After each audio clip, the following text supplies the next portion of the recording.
So for somebody like me who experienced a trauma at 3 years old, I'm totally reliant on my parents to recognize that I experienced a trauma. And unfortunately, I had two parents who loved me very much and were great parents, but couldn't handle the fact that what I experienced for me was trauma. They wanted it to not have affected me, and it did. And so there was no recognition, and it wasn't safe for me at any point, to stand up and say, I think I might have some problems, that I might need some help with. I don't know. Is this normal? You know, it wasn't met with, that warm and fuzzy, okay, let's get you some help. It was met with quite the opposite, actually, which unfortunately led to, again, some maladaptive, symptoms and behaviors that Mm. really led me to a very dark point in my life.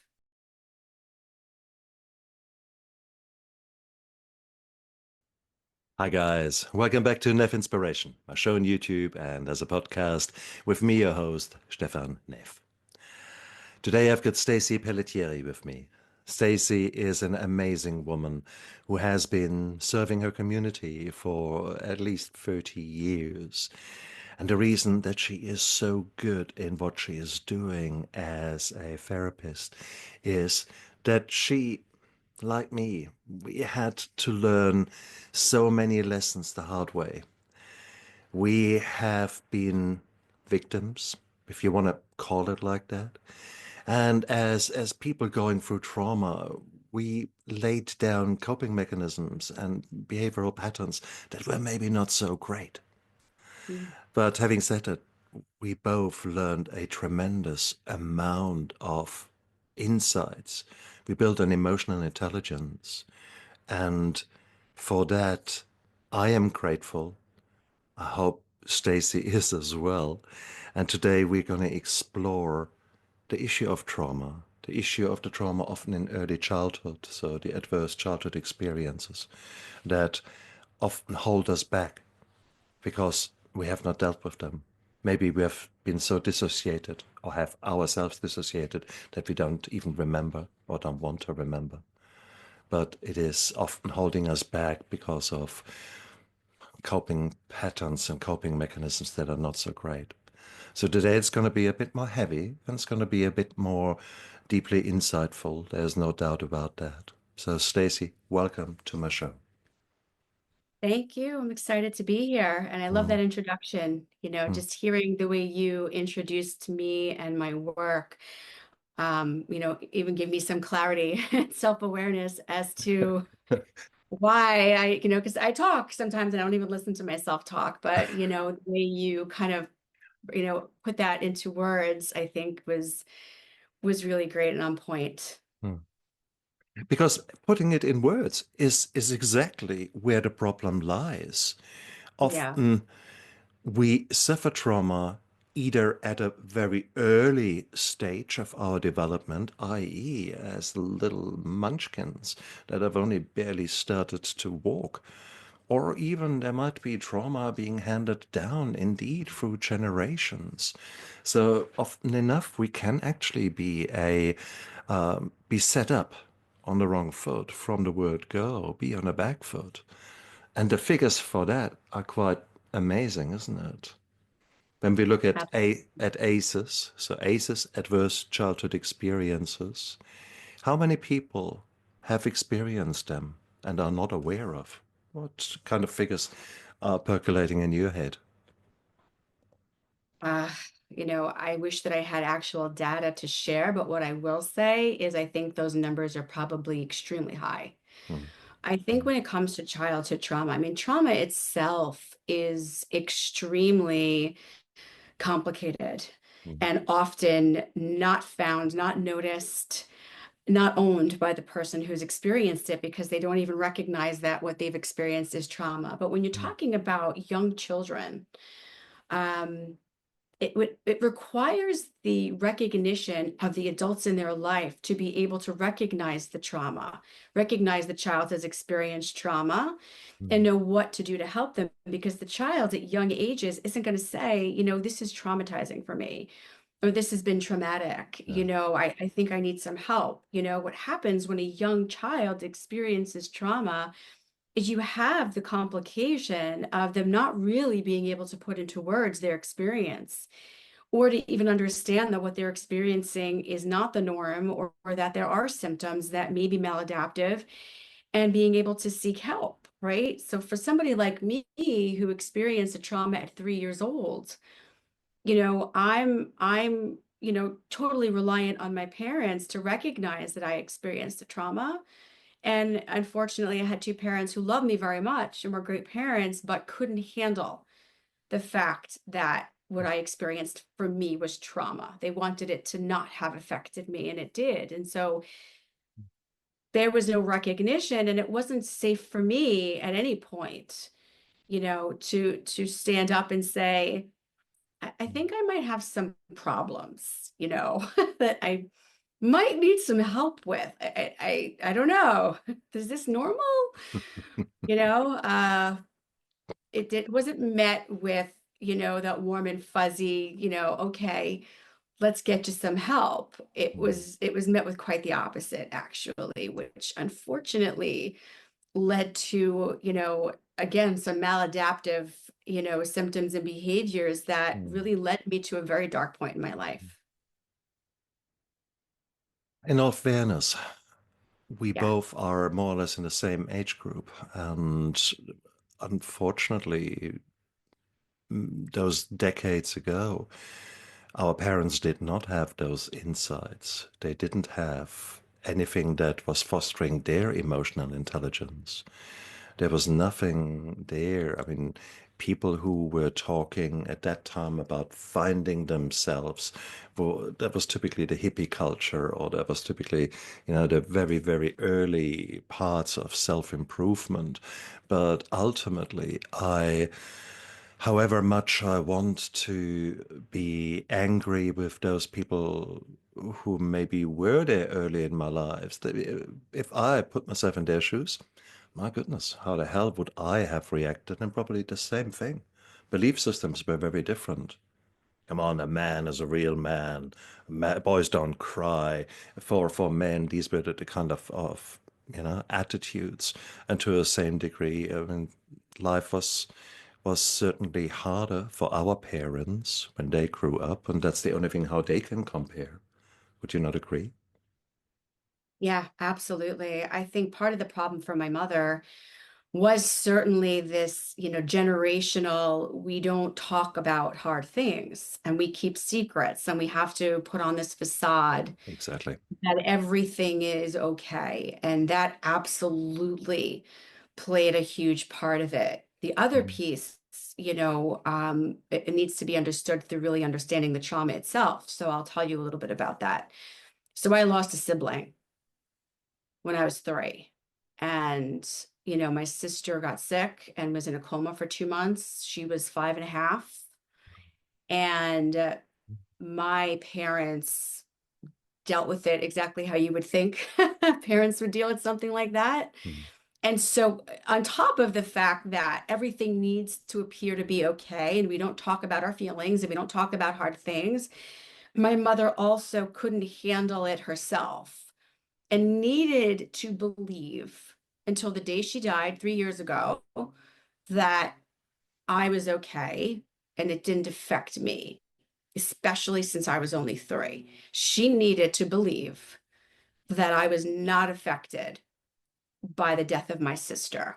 And my father, who I know knew otherwise and could see a lot of problems brewing with me, um, would go to my mother and would try to say to her, I think all these panic attacks that Stacy is having, or her fear of nighttime, or the overwhelming emotional response she has to little things might be coming from Lori's death.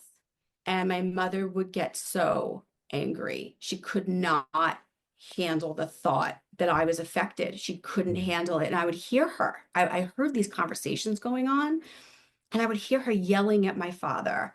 She was only 3. She doesn't remember mm, it, that it didn't affect her. So think about the message I was getting there over and over and over again. mm, mm, I was only 3. I don't remember. It mm, didn't affect me. mm, When quite the contrary, I remember a lot. I remember more than most 3-year-olds. I mean, I remember detail for detail of those horrible events, and it did absolutely affect me in multiple ways. I mean, if I look now at 50 years old over the course of my life, I will tell you that that trauma affected how I handled so many things going forward and so many decisions going forward because it was not addressed and it was not processed in a healthy way mm, or in a therapeutic way. And I definitely found myself in bad situations because of it. And so it absolutely affected me. But yet I thought to myself as I was growing up, and I remember having these thoughts, no, it can't be that. I was too young. I don't remember. And so the message I got was, this isn't your story, Stacy. This is our story. We're affected by it. We were hurt. We're sad. You need to carry our feelings. You need to worry about us and how this has affected us, not you, not how this has affected you. This is not your story to tell. And it became so, I dissociated from it so much so that growing up, when people asked me this simple question, which people ask people all the time, hey, do you have siblings? I never mentioned my sister because I did not feel that I had ownership over that story or even ownership over mm, having a sister or being a younger sister, mm, which is part of my identity. Part of my identity was I was a younger sister. Then I was an only child. Then mm, I was an older sister, right? That's a little bit of a screwy mind, situation there as it is, because I shift from identity to identity, but it's not real. Like, right, that's the message I get. It's not real. You don't have feelings about it. You don't remember it. This didn't affect you. mm. So what do you do with that as a kid growing up when you see clear as day that it's affecting you right in front of you, but yet you can't talk about it. You can't acknowledge it. You can't ask for help because Mm. not only do you feel like you're doing something wrong, but you're afraid it's going to hurt your mother. Wow. Having said that, all those words that you have spoken, these are words that are formed by an adult brain. Yeah, And of course, as a child, you don't have the vocabulary, both the emotional vocabulary as well at as all. the real words. So Mhm. you instinctively behave in certain patterns that then often stick with us for good and for bad, and more often than not for bad, because whilst these are survival patterns that suit us at that early stage in life, later on they can be very destructive patterns when it comes to new relationships. When you look back, who did you become in order to avoid pain? Who did you become in order to maybe appease or please your parents? Yeah, so the term I use to describe myself through most of my life, once I became somewhat aware, I think probably late in high school, maybe early college, I would say I have broken wing syndrome, right? So I became this person who not only felt like I had to please everyone and make everyone happy, I also believed that my feelings aren't valid and don't matter. It doesn't matter how I feel. I absolutely would say that I developed survivor's guilt. Why am I Wow, here and wow, she is not? wow, Which is definitely a very complicated piece that comes in with siblings. wow. Because as siblings, when you look at the sibling relationship in and of itself, right, it's almost like your mom's right arm and your sibling is mom's left arm. You're both extensions or you're all extensions of your parents. And so my sister dies and I'm left, right? And I'm now taking care of my parents, Mm. right? A role that I still have today. My mother passed away, my father's around, and I'm still taking care of my father, right? That was my lifelong, you know, journey. Take care of them. Their feelings matter more than I do. I have to make sure they're okay. Everyone has to be okay. And that is absolutely a personality that I brought into every relationship in my life. I mean, I became a therapist, so there you go. And not only am I a therapist, but I'm the therapist who has to help as many people as possible. It can't just be my patients. It has to be as many people as I possibly can, because how do I justify my life? How do I justify being the one who's alive? How do I justify surviving? I have to do great things. And that is absolutely not a pressure that anybody verbally gave to me. My parents never sat me down and said, Stacy, Lori died, you're alive, you better do great things, right? This is something that comes from a distorted brain of a little girl who no one spoke to, Mm. who didn't go to therapy, who Mm. didn't process, and Mm. just said, shit, why am I here? Mm. Why did I survive? Why am I alive? I have to make the most of this life. What does making most of this life look like? Mm. I have to really take care of everybody. I have to be perfect. I have to do everything well. I have to make my parents proud. I mean, talk about carrying, the weight of the world on your shoulders. That's what I gave myself as a very little girl. Subconsciously, Yeah, unconsciously, of course, and but it 100%. keeps you drive it keeps driving you. And to a certain degree, that can be something very positive. If you look at many of the very successful people in the world, you will find similar patterns. You will find a drive that is somehow bizarre to see from the outside. How do you achieve this much? And there are many reasons and many answers to the question, how do you achieve this much? But maybe I should ask, why do you achieve this much? Because often enough, it is external validation. It is the only pleasure that we get is from someone else saying, "Oh, wow, you did that," or you have, there are certain cues that give us the glimpse of actually feeling good, whilst otherwise we just keep going, keep going, keep going. Mhm. Did you celebrate any of your wins in your life? Or is that just whatever you have achieved, regardless how amazing it was, do you immediately move on? Just out of interest, because that's the typical other Um, component to that. yeah, I mean, I think I do now, but I definitely did not always do that. Mm. That this has definitely been a culmination of years and years of self-discovery and growth and working through the trauma and understanding Exactly. who I am. I don't think I did for many, many, many, many years because I was just really more a servant, right? Who can I help? And that's that's my purpose. Now I can. I'm finally at the place in my life where I can look at where I am and what I've accomplished and not only feel good about it because of how many people it helps, but I can also now be like, look at you. Look what you did, Hmm. right? Wow. Go No, it's you, beautiful. And right? I'm finally there. I was about to say, and that took a lot of time and a lot of hard work.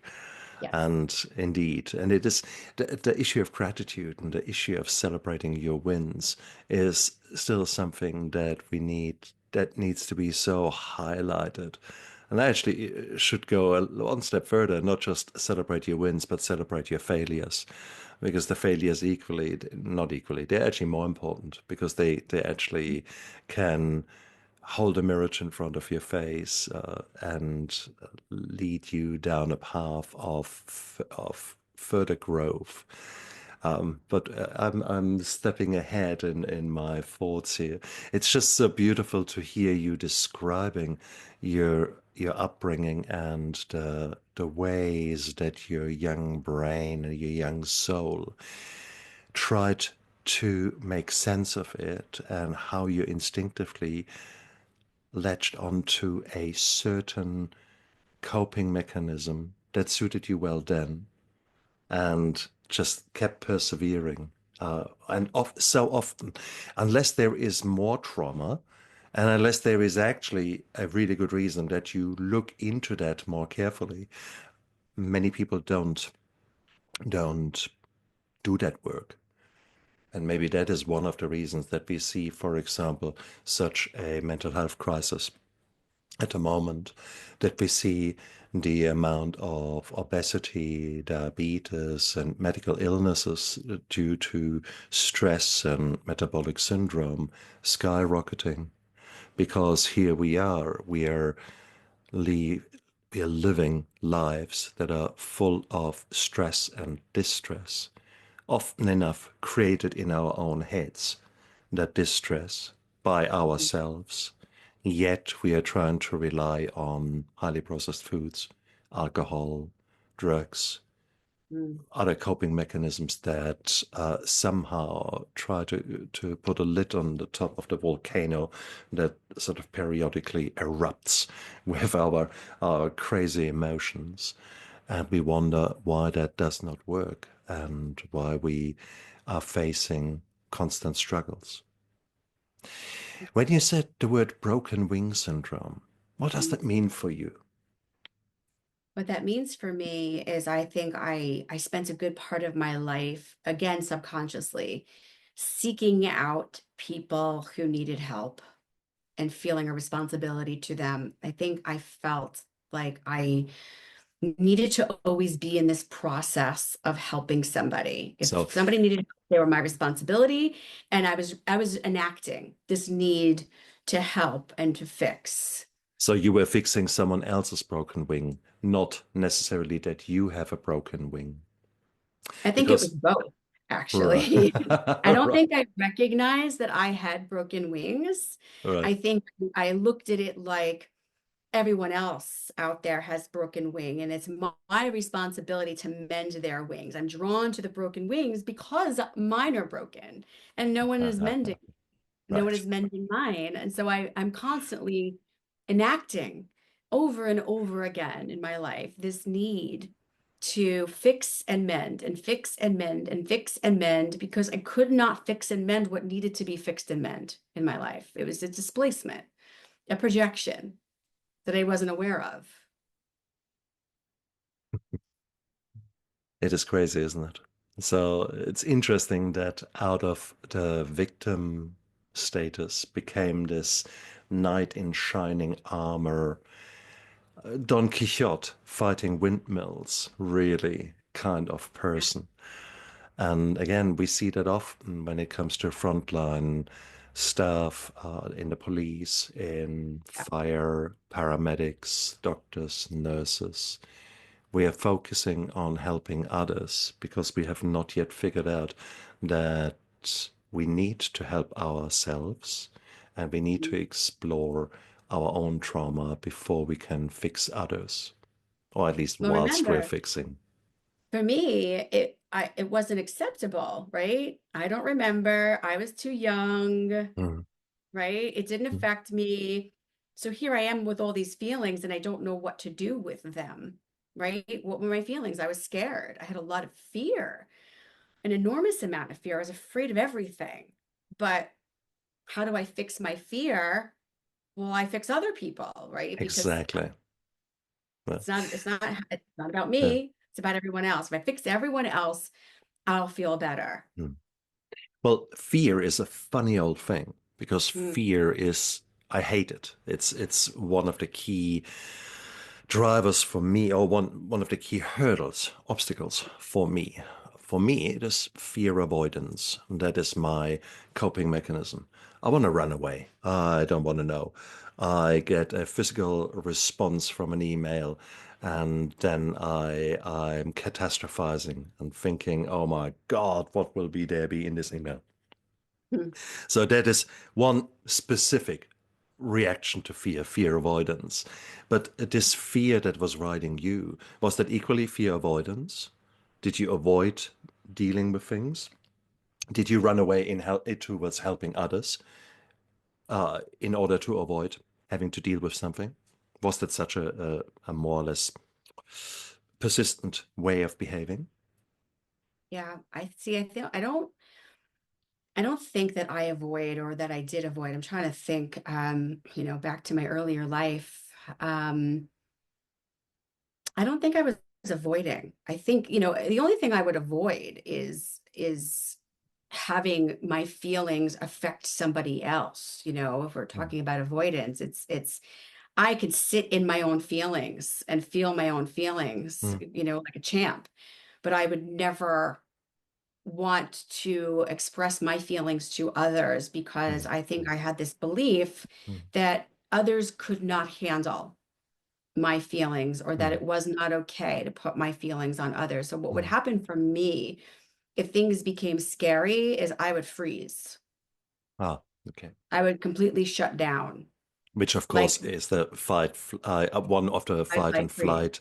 fight, flight, Yep. freeze, fawn, etc. Ah, Yeah. beautiful. Okay, because that's the other way of becoming completely still and Yeah, because hoping. you got to remember, I'm like a 3-year-old, right? Mm, If we talk about inner child work, I will mm, tell you yeah. that my inner child has been present with me throughout my life. She's still there. I don't give her the wheel and let her drive the ship anymore, but she did. And I let this 3-year-old little toddler who had no idea what the heck was going on in the world make some really important decisions for me, right? Like even who I marry, which did not end well. I'm sure you can imagine. Uh, so, you know, currently she's there, and I am remarried. And I literally just 2 days ago, I was in my parents' house because we're preparing to sell it. And I was taking some pictures, and there's this picture on the wall of me at 3 years old sitting in a fireplace. And I took a picture of this little girl just sitting there with her little pigtails. And I texted it to my husband and I said, this is who you're dealing with, right? Ooh, ooh, what a beautiful insight. Oh, oh, that's brilliant. Oh, I think we Yep. should all do that. Actually, Yeah. find This pictures is of it. us. This is her.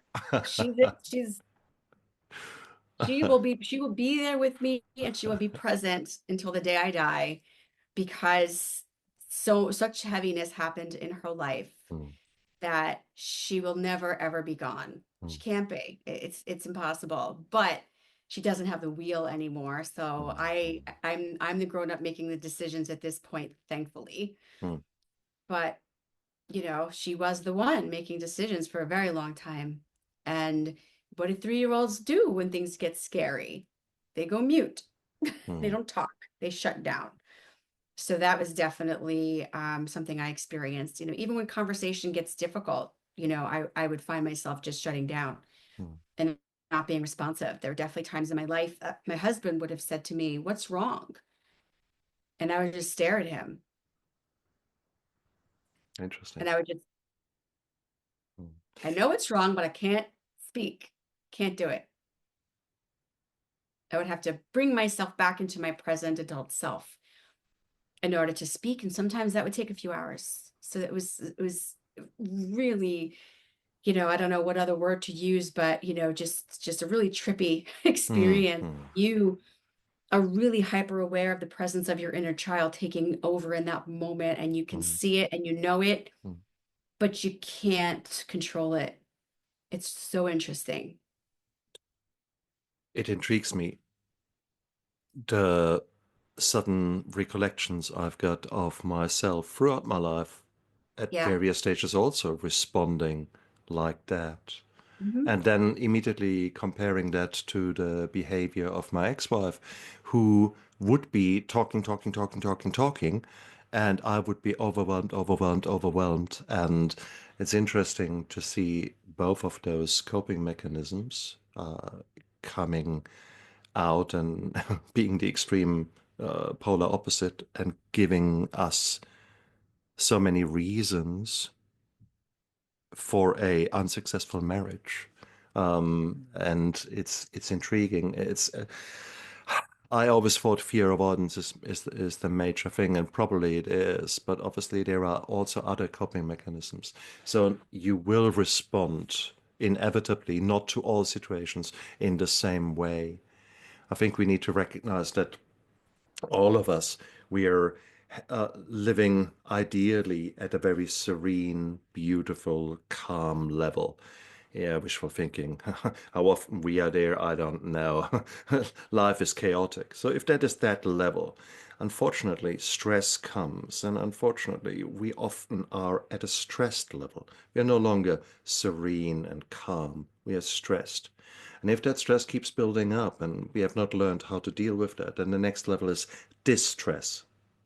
And Mhm. on these various levels, you have got different persona coming out because none of these stress or distress levels are very nice, and there are rescuers within us. These rescuers, these personae, who have been in similar situations in the past, and they have learned that behaving in a certain way might actually be beneficial for you. All that is happening without a single thought coming clear in your head. That is all subconscious. And therefore, when I say, okay, I remember situations like that and situations like that, that might have to do is that different personae come out at different levels of stress and distress. And that might very well be the same for you, Stacy, and for everyone out there listening. We are not just that black and white, put it into one drawer and it fits, doesn't it? Yeah, no, I mean, I think that a lot of people have that issue where they like to see things in black and white, right? It's either this or it's that. And being in the middle takes a lot of work, right? Being in the middle means that you are going to sit with and tolerate distress sometimes, that you're going to be uncomfortable Hmm, sometimes, hmm. right?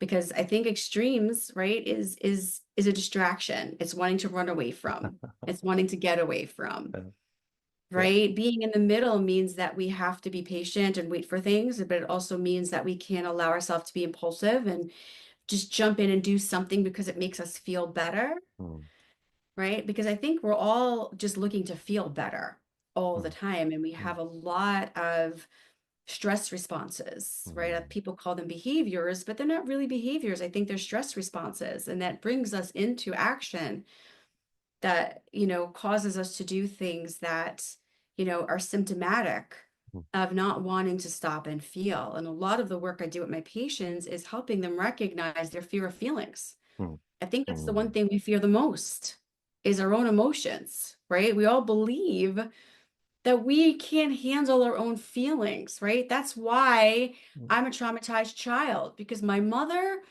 couldn't handle her feelings and she couldn't handle the fact that I had feelings and she taught me that I shouldn't, have feelings and that my feelings would be too much for other people and that other people can't handle their feelings either and that my lifelong work needs to be to save people from their freaking feelings. That's what it's all about, right? No, no, no, no, I disagree. You're not from the feelings. The feelings are inevitably, the feelings are waves of Yeah. neurochemicals washing over you. And you can be in the ocean and there's this big wave coming. And Mhm. you can say, I hate you, wave. Go away, wave. Go away. I hate you. And the wave doesn't care. It will still come. These It does feelings will not. be there. Okay. This Yeah. question is, how do we respond to it? And it's the same with trauma. Trauma is inevitable. Pain is inevitable. Suffering is a choice. And that's only something I have now come to fully accept. Maybe I've uttered the words in previous versions of my life, or in previous versions of Stefan within this lifetime, shall I say. And but I certainly didn't understand them, and I certainly did not act in this way. To now accept that pain is inevitable and that pain is just waiting around the corner. And let that be divorce, economic downturn, a new virus, a new geopolitical upset, media that you can't trust, so many things that I could now keep going. All these things are inevitable, but what do we make out of it? And how do we respond to them? How can we catch ourselves when those same behavioral patterns try to re-emerge them or resurface and give us a new bunch of lies that we start to believe. In other words, the catastrophizing. In other words, all those kind of immediate responses that make our life hell, living hell. And in reality, it takes a lot of work to keep those emotions in check, to keep those voices in check. I mean, your head must have been ringing with voices every single moment of the day. How many voices have you had? I mean, we know some of them already. That is, shut up. You have no right to say that. No, no, etc. You have no voice. Okay. But having said that in your head, were there other voices? Yeah. So, it's interesting because if you talk about voices and voices in my head, I think it's just a constant banter between my present adult self and what I know logically and what I need to and what I know emotionally. And my emotional self and my logical self Yeah. are not always on the same page. And so one of the things I've learned in life, and one of the things I try to teach my patients all the time is, can two things exist at once? Can you logically know this, but also feel that, right? Mm, So what's an example of what I'm talking about, right? So when I went in and I did some EMDR on myself, which is a therapeutic, and for those that don't know, it's a therapeutic modality that is very successful in treating trauma. And the therapist, was talking about my sister. And the therapist said to me, on a scale of 0 to 10, how disturbing is this memory to you? After doing a lot of work, I said it's a 2 or 3. And it was the specific memory of the day of my sister's death. And the therapist said to me, what would it take to make that a 0? And I said, a 0? What? No, it can't ever be a 0. And she said, wow, wow, what do you think that's about right there? And I said, well, if it's a 0, if I am no longer in pain and I'm no longer in distress, then what is my connection to her? What is my memory of her? Because my memory of her, because I was so young, because I was only 3, is pain.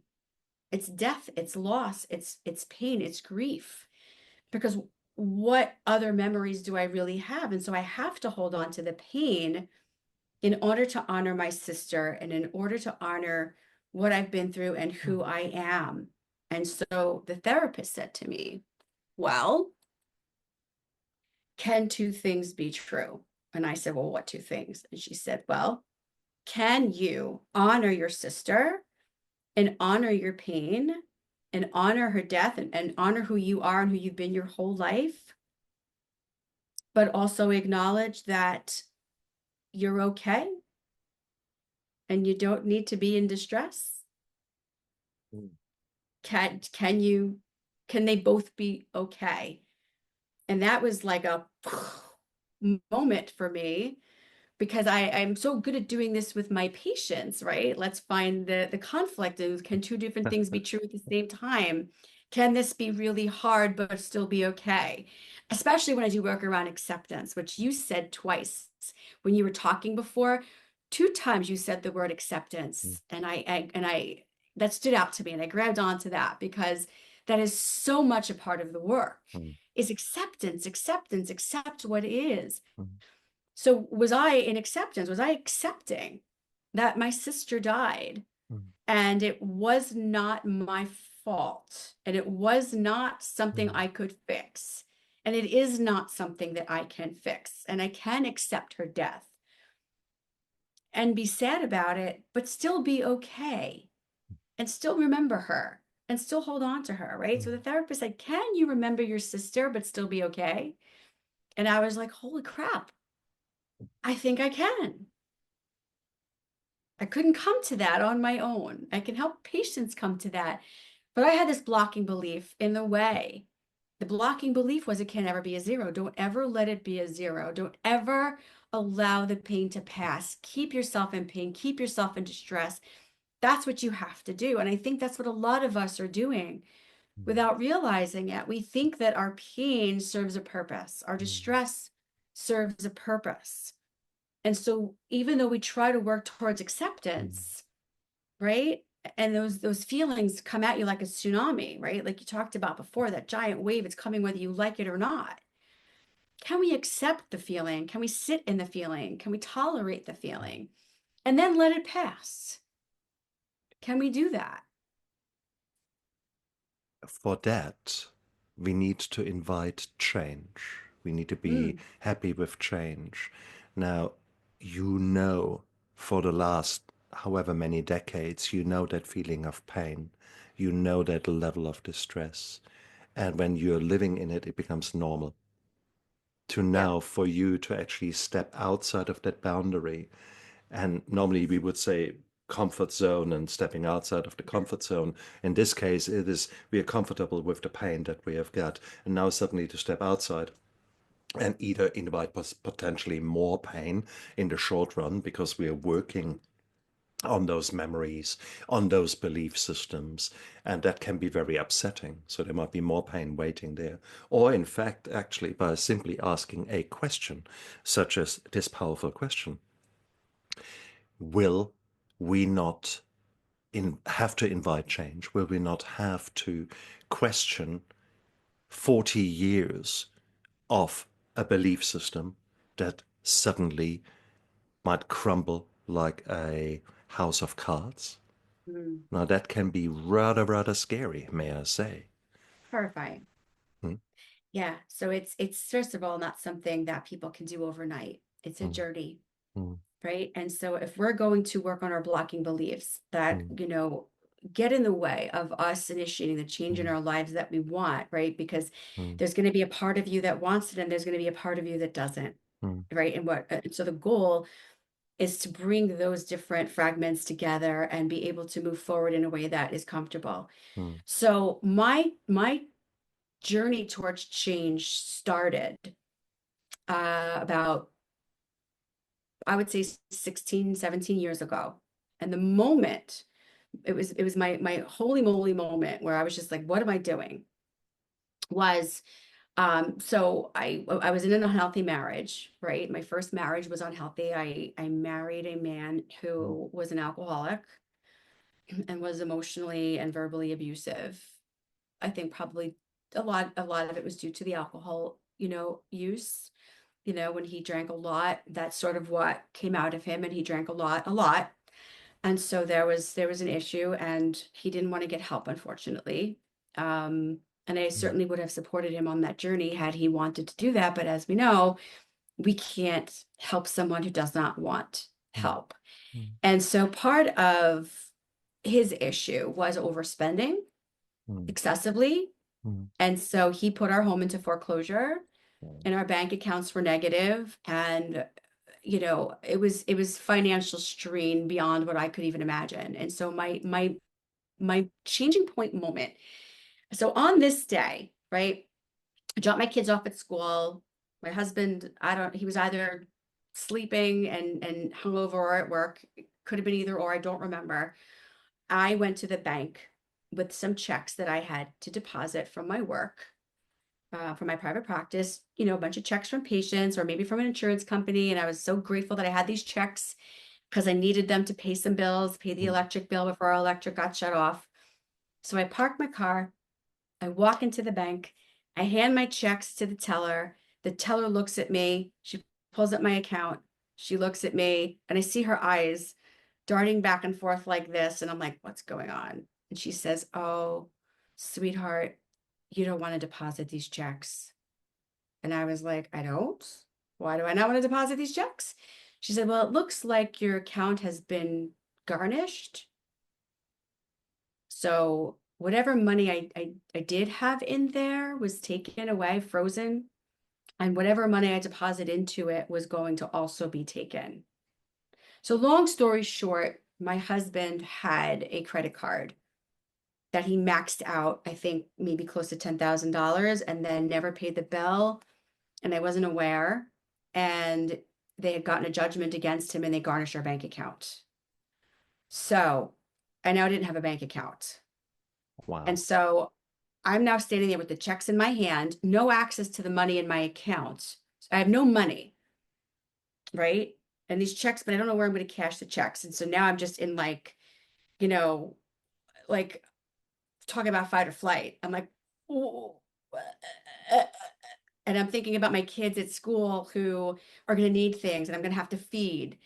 And so I'm like, so I walk out to my car and I'm like, I just have to compose myself and have a moment and figure out what I'm going to do. So I'm walking across the parking lot to my car. And as I get to my car, somebody had sideswiped my car while it was sitting in the parking lot. Shit. Oh, come on. And my mirror was dangling.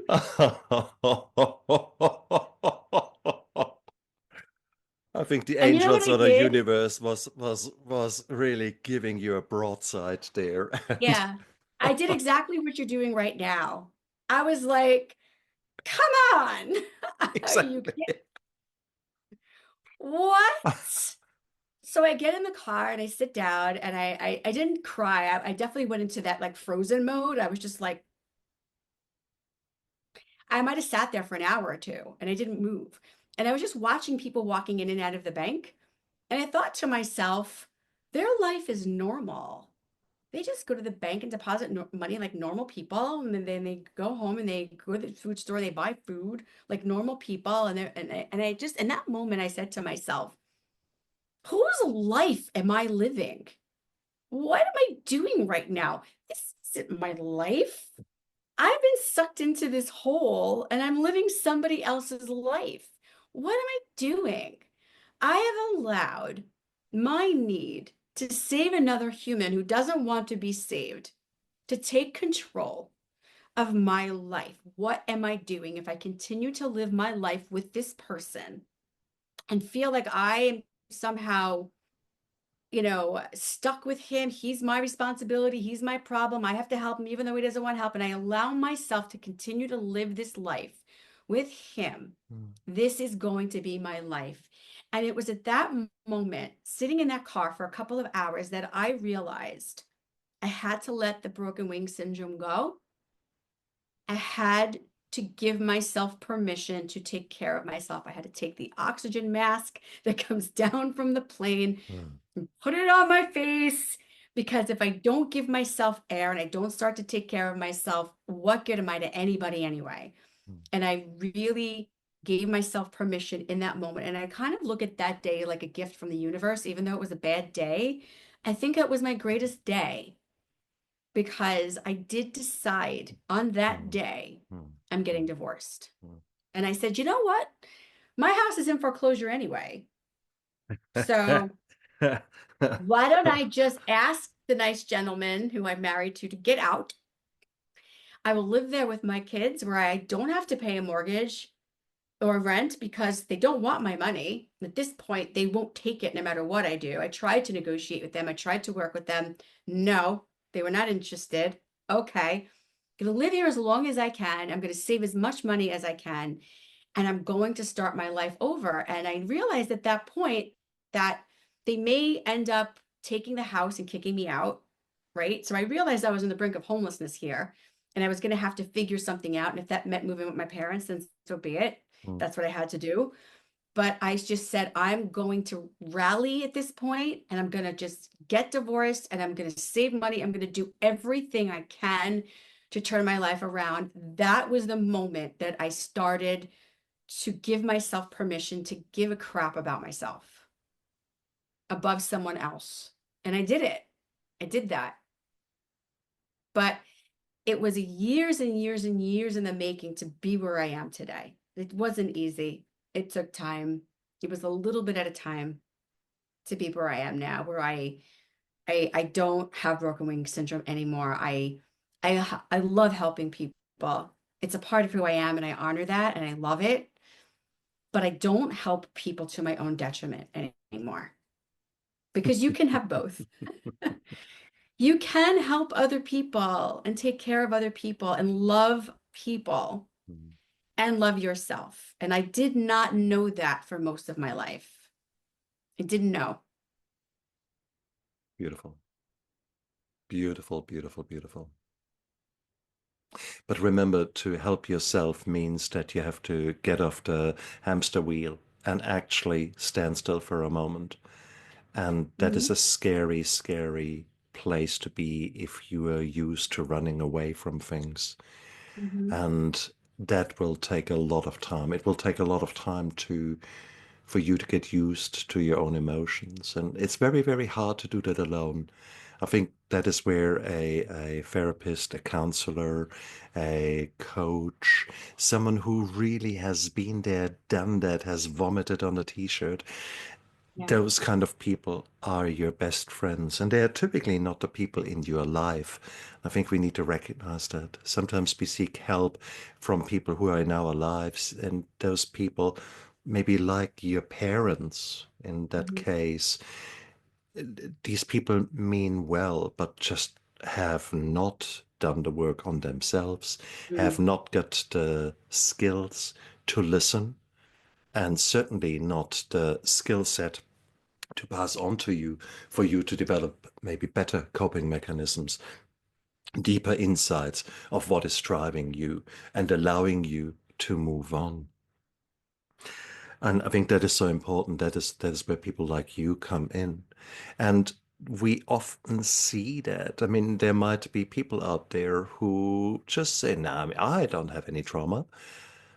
Funnily enough, I can't remember anything from below the age of 6 whatsoever. And alarm there. Maybe there was some dissociation. Maybe there is something that has not yet become clear to you. But if we were to look at, for example, women who try to lose weight Mm. and they try to, I mean, every single bloody diet under the sun. Mm. Now, okay, spoiler alert, 95% of diets do not work. I can assure you Yep. that. Okay, so Yep. you need to change your life. And with that, I mean your food plan, what you put into yourself, but so much more.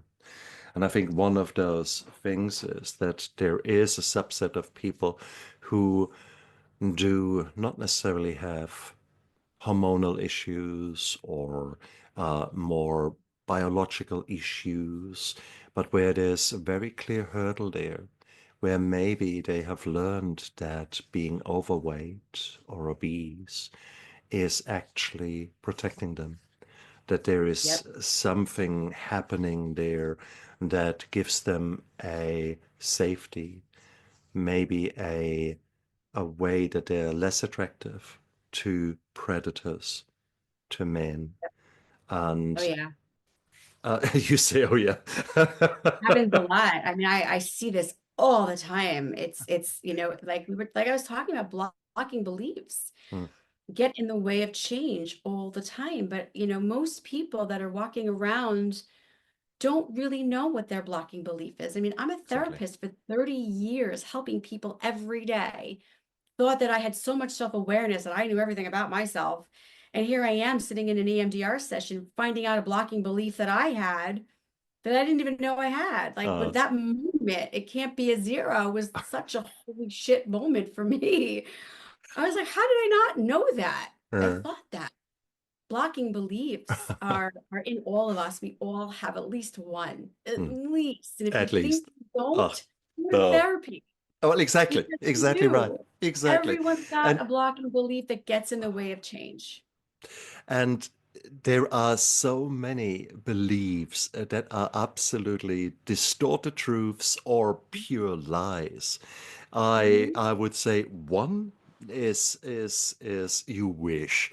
I think there must be at least a handful in so many of us. Because if you just analyze for a short moment if you make a little mistake. Let's say something slips out of your hands in the kitchen and this egg is down or the milk has spilled over. What do you say? Oh, you idiot, you failure, you and you talk to yourself in a voice that you would never, ever, ever accept from anyone else. Or Um, say to anyone else. touche, Right? touche. You would never talk like that to someone else, but Exactly. you trash talk yourself all the time, right? So important. And I think these are all the beliefs. You are a Hmm. failure. You are not worthy. You're not lovable.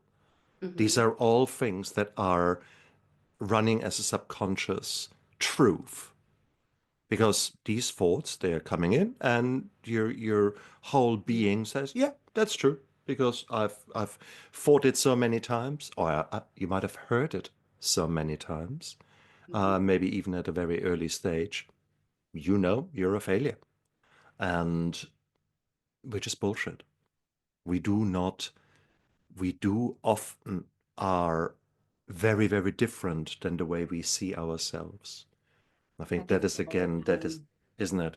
That's where we need to have meaningful conversations with people who can hold a mirror in front of our face.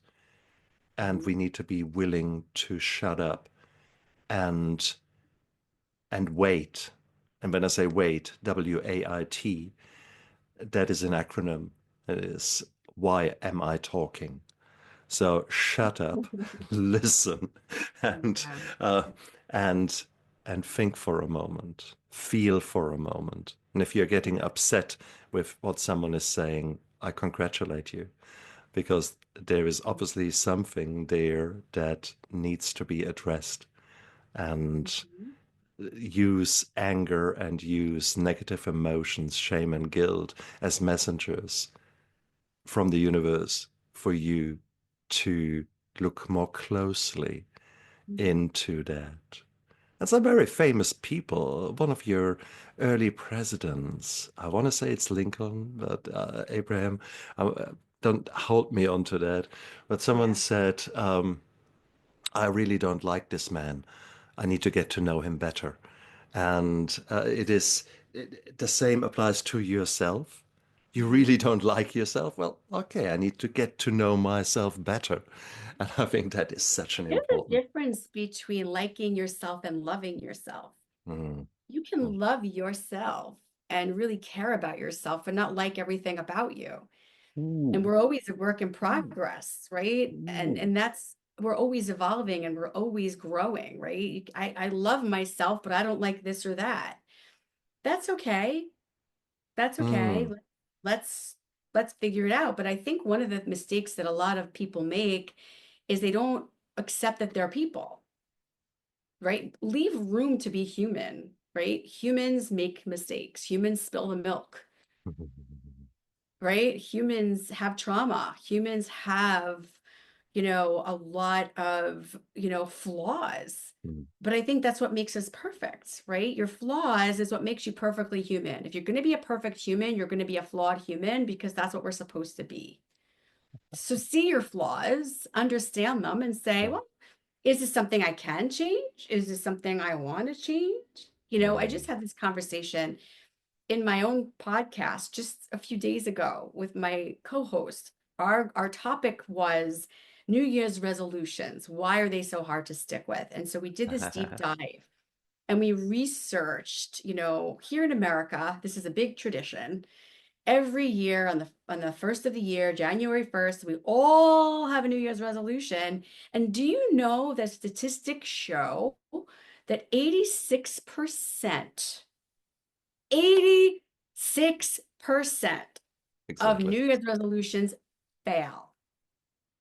Why do you think that is? Because people will take something they're struggling with and decide, starting January 1st, I'm not going to struggle with this anymore. But they have no idea why they were struggling with it in the first place. Exactly. They don't get Exactly. to the root of the problem. They don't get to the root of the Exactly. blocking belief. They just Exactly. say, it's January, so magically I'm not going to struggle with food anymore. magically I'm not going to struggle to save money anymore. Magically, I'm not going to get into abusive relationships anymore. It's because it's January. It's 2025. That's I'm right. just no more. I'm going to knock it off. I'm not going to do that anymore. Yeah, Right. But bullshit. if you don't get to the root, right, it's impossible. If you don't get to the root of why you're struggling with something in the first place, if you Mm, don't have the hard conversation with yourself and sit with the discomfort and tolerate the discomfort and figure out who you are and where you come from, right? We all have a journey. We all have a journey. If you say you don't have a journey, then again, go to therapy, mm. figure out what it is, But because we embrace that. all have a journey. But embrace that journey, and that's again Yeah. something that I'm only coming around to. I was running away from pain for far too long. And when I look at a really good film or a really good book that captivates me, well, it captivates me because the hero is on a journey. There will be a Mm-hmm. quest. There will be a choice he has to make. He will follow that quest. There will be a lot of things happening on the path. Lord of the Rings, for example. There will be a lot of things happening on the path. And there will be the dark night of the soul, Mm-hmm. inevitably. And then there will be a final breakthrough and then hopefully a happy ending. And Yeah. so this is the typical kind of hero journey. We have the same hero journeys. Some of us are still running away from it, and Yeah. that's part of our journey. But it's maybe time to accept that, accept that as a flaw that Mm-hmm. we have learned, or as a coping mechanism that we have learned in the past. And maybe that does no longer suit us so well. So maybe it is time to stop running, time to stop escaping, time to embrace the hero journey, embrace the pain, and stop Mm-hmm. the suffering. Pain is normal, suffering is a choice. And I think Yeah. that is something that you need to do a lot of work until you come to this moment in time, to this revelation. Once Yeah. you come to it and truly believe it, and then learn how to act, how to take action, how to implement ways of living that are sustaining you at a far more even level. And I said earlier on, serenity, stress, distress.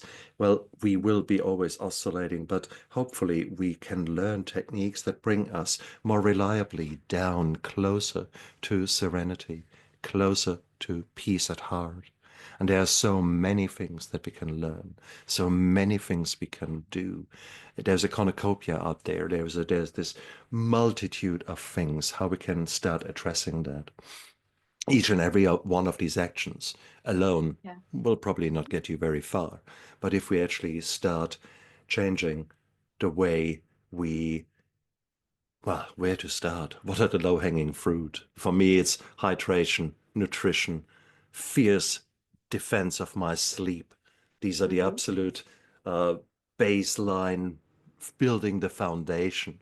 And if I slip up severely there, oh, no surprise that I'm ratty and anxious and angry and I'm not the best myself. So this is an easy foundation. But when you are Yeah. sort of thinking about your work, what do you think are the low-hanging fruit? What are those things that people really can address in the first instance that gets them a lot of movement on their journey to become their best version of themselves? I think absolutely number one, most important is to work on acceptance. Hmm, I think acceptance in and of itself is hmm, the most freeing and the most moving experience when you can really just sit and experience what is happening, what is, and just say, I accept this, hmm, regardless of what it is. I've had a lot of things come up in my life that have been hard and have been painful. And I will say that what has helped me the most is hmm, just sitting and saying, I accept that this is what it is, and hmm, I accept how I feel, right? Like when my daughter was diagnosed with type 1 diabetes, it was painful for me. I hmm, was grieving as a mother. I was worried about her and what hmm, this meant for her as a teenage girl having to deal with, giving her shots of insulin and low blood sugar and all Mm, these things. And I just sat down and I wept and I said, I accept this. She has diabetes mm, and I'm sad. I accept that I'm sad. I accept that I'm powerless. I accept that I cannot make this go away and that this is something we have to mm, deal with. mm, I'm not going to run from it. I'm not going to avoid it. I'm going to embrace what I feel because I know from my own journey that running away or trying to run away from a feeling, all it does is invite it to chase you. It's never going to stop chasing you if you don't sit with it and say, all right, mm, this sucks. I'm going to sit in the suck. I'm going to tolerate the suck. And so sometimes we have to accept things as they are. We have to accept what is. And we have to allow ourselves to feel what we feel. And absolutely, you have to embrace who you are and what your journey has been. You cannot tackle the present and how you think and feel about things and what affects you if you're not willing to look back and understand where you've already been. If you don't understand where you've been and how that has affected you, you will not understand yourself today. mm, So that might be hard. That might mean you have to talk about hard things. It might mean you have to talk about family dynamics that might mm, make you feel guilty. It might bring up shame. It might mm, bring up, sadness mm, or fear. mm, But if you can embrace those feelings and accept the, experience of those feelings and allow yourself to be human and say, I'm going to understand myself even though it's hard, mm, that is, what catapults you into the change you're looking for, mm. Exactly, right? We don't change exactly. without understanding ourselves. And it takes action. Yeah. But if you were to imagine yourself uh, being thrown overboard in the ocean and you have no compass, you don't know where to go, you can take action however much you want. You are going like Hmm. a little madman, but Hmm. you will not go anywhere. You will be drawn by currents and driven by the winds, but in reality, you are just like a cork on the ocean, whilst Yeah. us doing the work and Hmm. let's rephrase us becoming aware of what is holding us back, the forces, the currents that are trying to drive us in certain directions, and us overcoming those currents and learning how to harness the wind instead, and accepting these currents are there. But if we Hmm. were to use the wind in a different way, we suddenly are in control. And I think that taking control is such a powerful step. You're no longer the victim. You're Hmm. becoming, and you're no longer the survivor.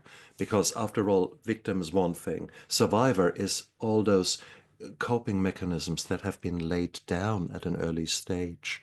Those not so productive things, the fawning, the fight and flight, and the freeze, Yeah. all those trauma responses.